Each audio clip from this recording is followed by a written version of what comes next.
Just let it go. Pasquale warned us that one rogue hippo can easily capsize a raft. But that didn't keep us from getting a closer look. That was the most beautiful thing, to see for the first time hippos. There were 8 around the boat with their ears like that. Don't ever worry what you're heading for. The river always knows the way.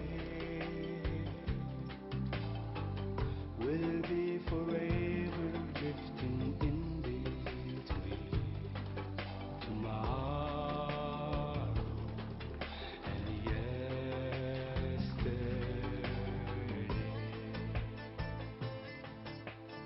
All along the journey, whenever we stop to buy vegetables, eggs and meat from the local people, we get to see how they live.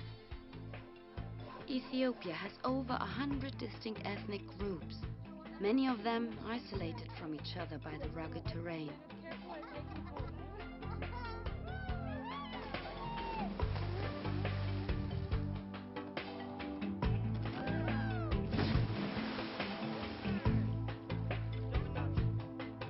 And let it go, just let it go. Over 200 million people depend on the Nile, and that population is projected to double in the next 25 years. Can the Nile support all these people? For over 1,000 years, whenever Ethiopia threatened to dam the Nile, the Egyptians took that threat seriously. If the river were diverted, Egypt would die. Who owns the water in the Nile?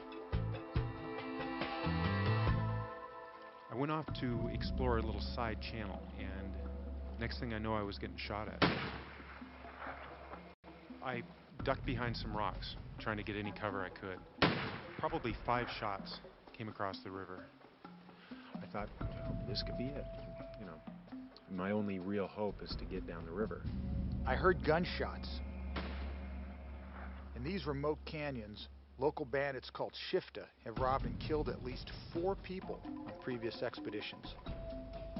Gordon had been gone for over an hour, and I couldn't see any sign of him. I knew I couldn't stay there for very long. I had to paddle out and go downstream. I knew if I stopped, I'd be an easy target. That night, I had a long argument with Gordon. I can't let him go off on his own like that because we're approaching the longest stretch of whitewater I've ever attempted in my life.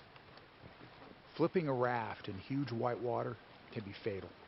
People can drown in a hurry if they hit their head on a rock or get snagged underwater. On earlier expeditions, at least 6 people have died in this one section alone.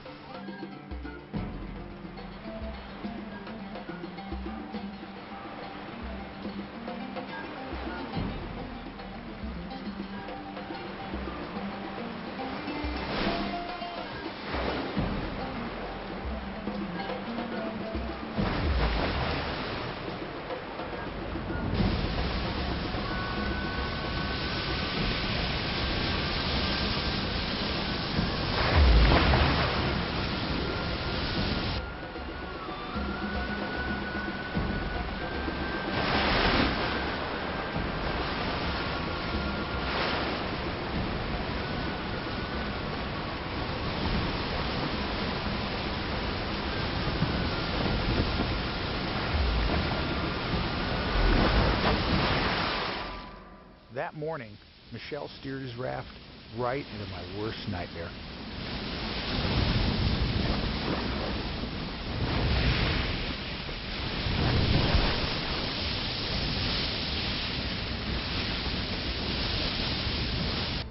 I did a perfect flip. Everybody, the 3 of us, went into the water.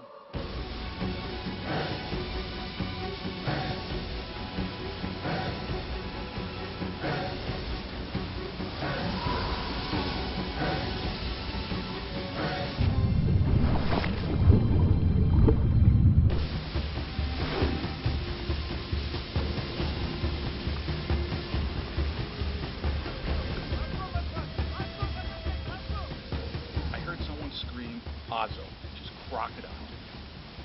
And I'm thinking, oh my God, there's a crocodile in the river.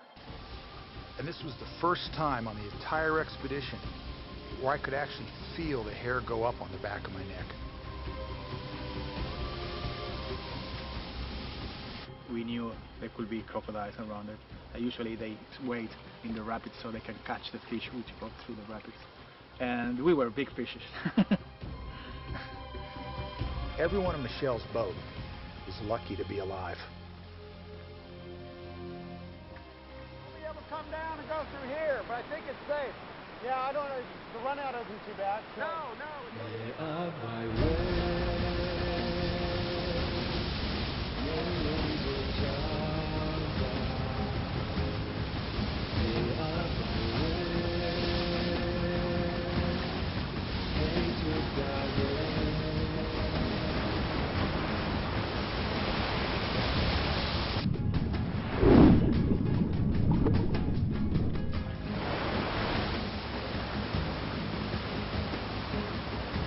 Are you all right over? Yeah, I'm okay. Watch out left and right. It's a tough run. Roger, you think we can run it right down the middle over?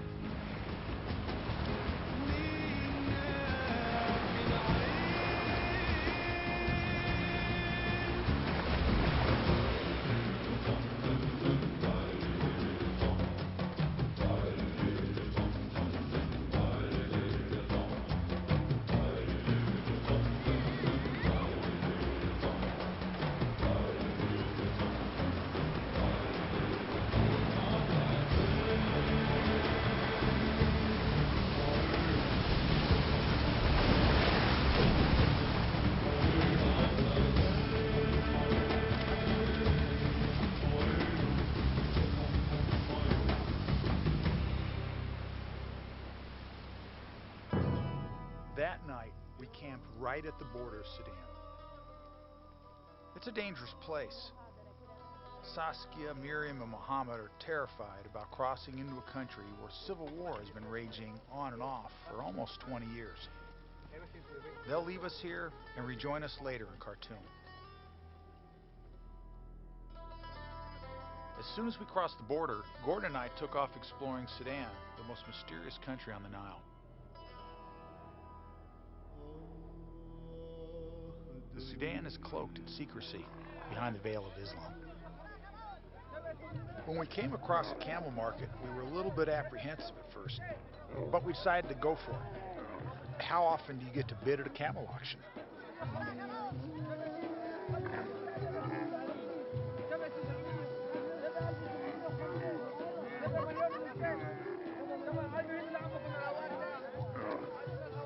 It turned out to be a great day, and I was sure glad when Gordon was outbid on that camel. Even mad dogs and Englishmen don't come out in this type of heat. 115 degrees in the shade was normal.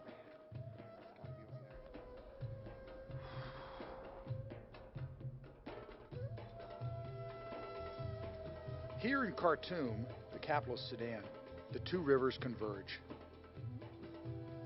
The White Nile comes in on the right under the bridge to join our much larger Blue Nile.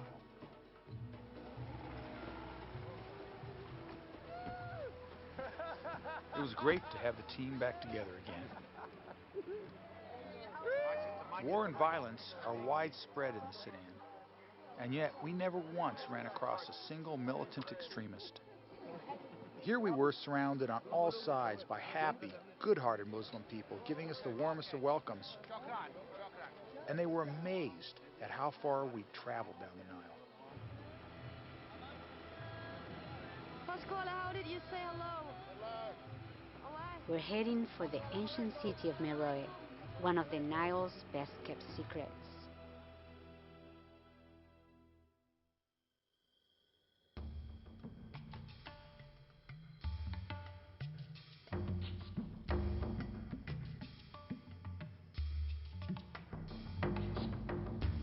لي فيك شجون أمنيات وأحلام أغنيات ولحوم في الصبا وغرام أهلي فيك يا نيل مخلصين وكرام للحزين ماسحين دمعة الآلام. In the remote desert of Sudan, the Nile flows right past an ancient ghost town few outsiders have ever visited. We're among the lucky few.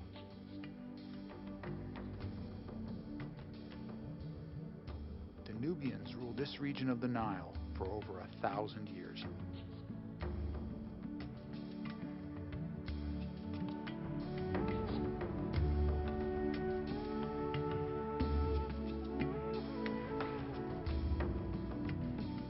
Over 2,000 years ago, these pyramids of Meroe were surrounded by forests. When the Nubians cut all the trees down, they allowed the sands to blow in and hastened their own downfall.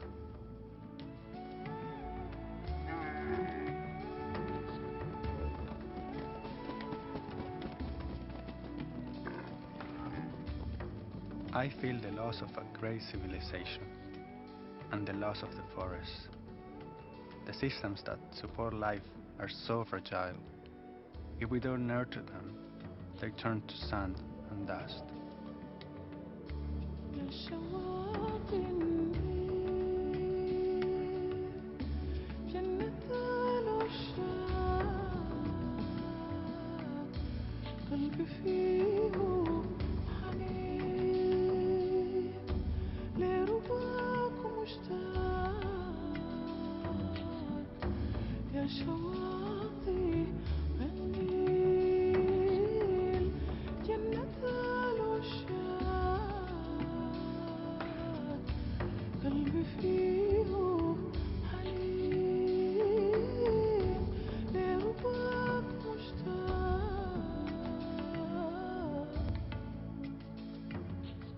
Here on the banks of the Nile, we heard haunting echoes of an ancient dynasty, half buried in sand and obscurity.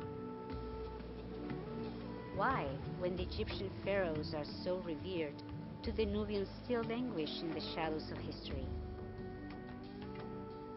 It's the greatest mystery we've encountered along the Nile.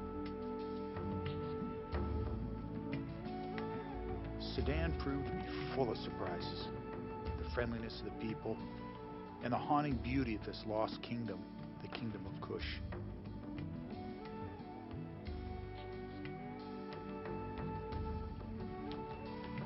Near the border of Sudan and Egypt, the Nile River flows into Lake Nasser. A fishing boat captain warned us that we'd never get across Lake Nasser safely in our tiny rafts.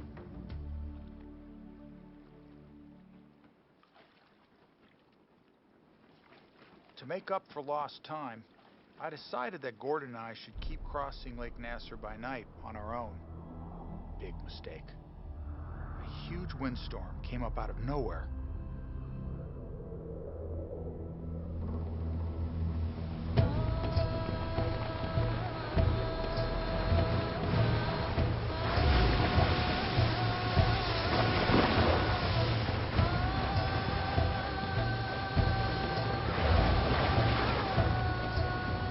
The wind was gusting up to 60 miles an hour, and the cold spray was freezing us to the bone. We were 10 miles from shore.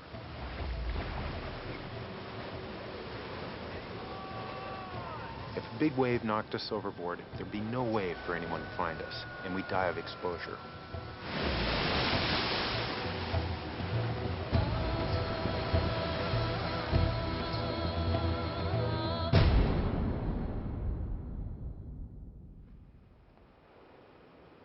Pasquale was in bad shape.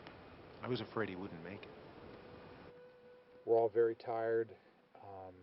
We're very tired from the wind and the sun on our faces and the water. So tonight will hopefully be a good night. It's been a long, long haul at this point. This has come down to the grind. It really has come down to the grind. I was battling a relapse of malaria. I had chills, fever, and I was just totally exhausted. I was sore, I was sick. We hated to give up our dream of running the Nile, but it just wasn't worth dying for.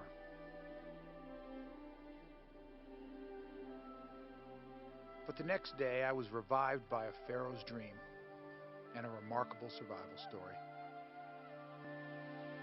When the Nile Valley was flooded, ancient monuments disappeared beneath Lake Nasser, but this one survived. In 1260 BC, the Egyptian pharaoh Ramses the Great had this temple built along the banks of the Nile. As an Egyptologist, Miriam lives and breathes this stuff.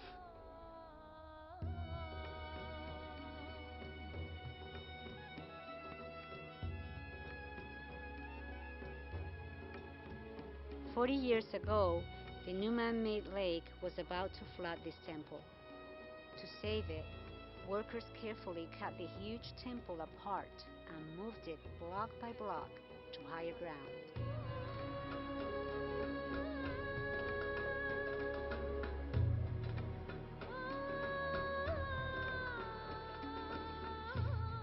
Moving this temple was a heroic effort.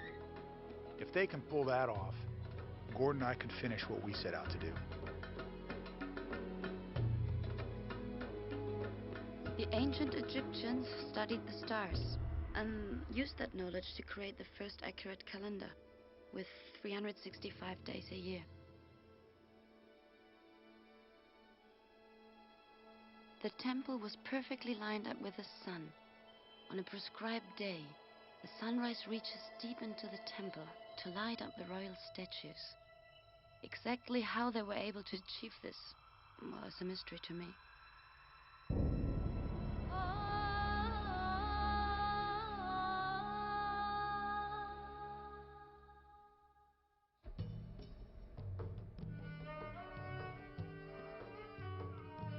My Egyptian ancestors once had two things to fear from the Nile: too much water and too little. But no longer. The Aswan High Dam has put an end to the catastrophic floods that once killed thousands of people. But the dam is a mixed blessing because the summer floods no longer enrich the farmland. They no longer leach salts out of the soil. Look how high the river used to be. It used to be all the way up to those parks. Without the summer floods, there is no more need for these Nilometers. The markers the pharaohs used to track the yearly rise of the Nile.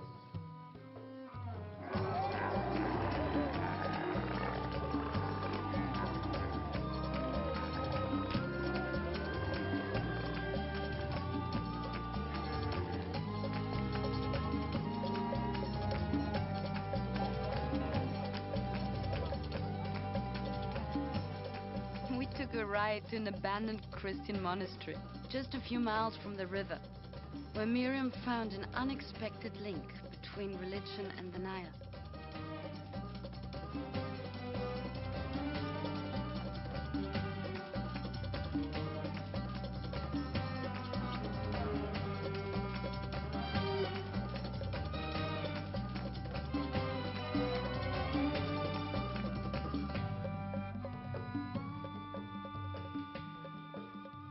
Priests at monasteries like this always had strong links to the church at Lalibela in Ethiopia. When the Christians here were in danger of being wiped out by the Muslim majority, the Ethiopians upriver threatened to block off the Nile, and the threat worked. This is how Christianity survived here for so long. Miriam told us how the pharaohs felt blessed by nature and God. The Nile was the perfect trade route. The trade winds carried the sailboats upriver, and then the river's flow brought them back down again. This turned the Nile into a river of gold.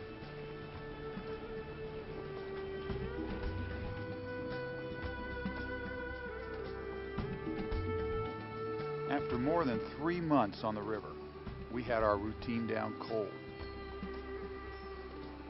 Stop, unpack the boats, make dinner, pick the tents up, eat, take a shower, go to sleep, wake up, pack the boats. It's every day, day after day, day after day, day after day.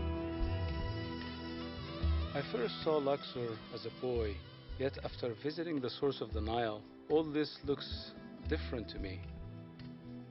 For 3,000 years, Egypt was ruled by pharaohs like Ramses the Great and the female pharaoh Hatshepsut. The Nile turned them into living gods. No wonder they worshipped the river. It was 115 degrees when Miriam took us to the Valley of the Queens, where we visited the tomb of Queen Nefertari, the favorite wife of Ramses the Great.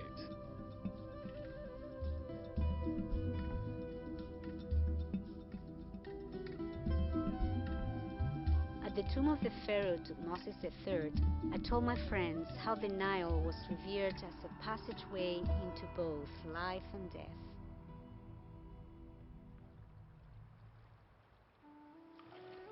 And for me too, this has been more than a river trip. It was like an inner voyage. It did change me. Reaching Cairo was a milestone. After months of sand dunes and mud huts, the city dazzles me like some fabulous mirage.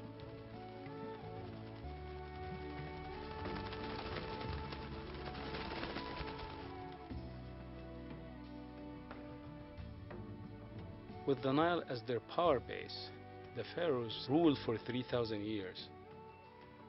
Their dynasties are long gone, but the river's spiritual power remains.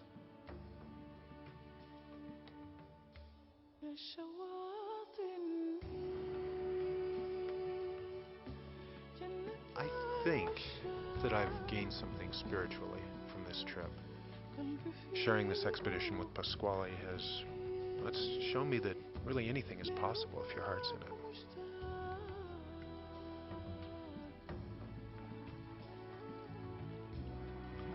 After 4 long, grueling months and 3,000 miles, we finally made it to the Mediterranean. I can't believe it. We're the first people in history to go all the way from source to sea on the Blue Nile.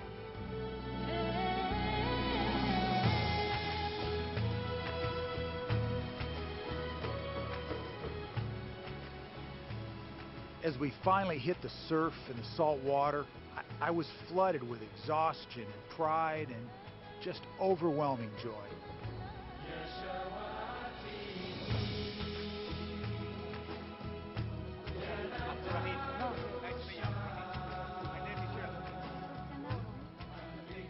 The river connects people.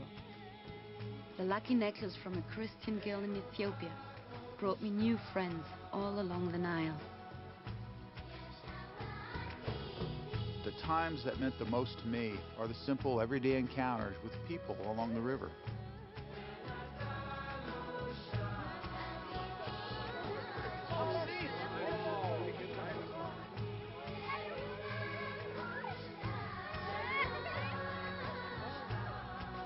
You know, Gordon and I had some real rough spots along the way, but he came through when the chips were down and I needed it, and he saved my life more than once.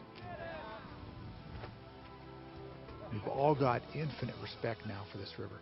You know, we realized that when we finally stepped on the beaches of Alexandria, our final destination.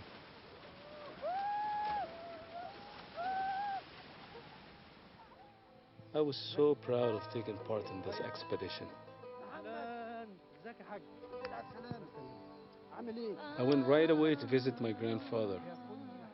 As a farmer, he treasured the vial of holy water I brought him from the source. A Muslim girl in Alexandria admired my necklace. What luck. People of many cultures share the river, a lot of them in conflict, but most of them in harmony. Our friends in Ethiopia, Sudan and Egypt follow different religions, yet they all draw spiritual sustenance from the river.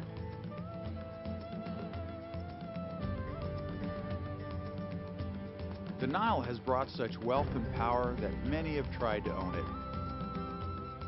But the river has defied even the mightiest pharaohs because it's greater than all of us. The waters of the Nile bring life and nourish the soul.